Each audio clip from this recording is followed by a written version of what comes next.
আসসালামু আলাইকুম, আশা করি সবাই ভালো আছেন। আপনারা যারা নেবুলাইজার দেওয়ার জন্য ফার্মেসিতে যান তারা অবশ্যই সাবধানতা অবলম্বন করবেন, অর্থাৎ সাবধান হবেন।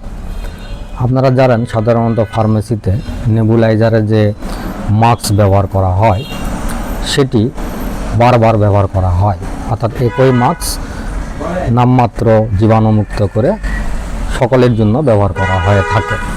এতে করে সংক্রমণ ছড়ানোর সম্ভাবনা অনেকাংশে বেড়ে যায়। যদি কোনো যক্ষ্মা রোগী নেবুলাইজার দেয় এবং সেটি ভালোভাবে যদি পরিষ্কার না করা হয়, জীবাণুমুক্ত না করা হয়, ওই মাস্ক যদি অন্য কোনো রোগী ব্যবহার করে তাহলে তার যক্ষ্মা আক্রান্ত হওয়ার সম্ভাবনা বেড়ে যায়।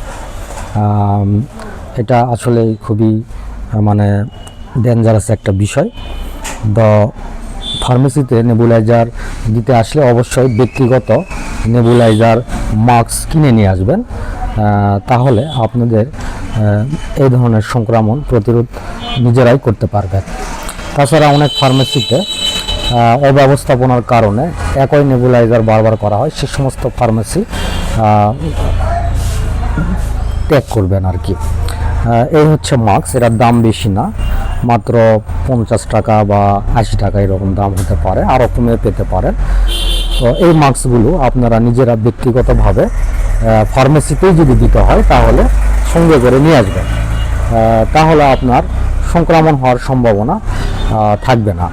তাছাড়া আমি আমার ফার্মেসিতে সবসময় চেষ্টা করি প্রত্যেকটা রোগীকে এই অ্যাডভাইসটাই দিই, এবং আমি আমার ফার্মেসি থেকেও এই ধরনের মাস্কগুলো পার্সোনালাইজড কাস্টমারদেরকে আমি বিক্রি করি এবং তাদেরকে নেবুলাইজার দেওয়ার জন্য উৎসাহিত করি।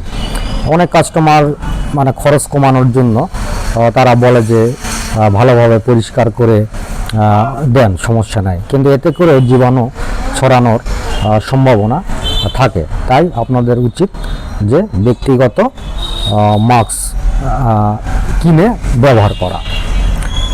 তো এই বিষয় সতর্ক করার জন্য মূলত এই ভিডিওটি আপনারা শেয়ার করবেন যাতে অন্যরা উপকৃত হয়। তো সকলেই ভালো থাকবেন। আসসালামু আলাইকুম।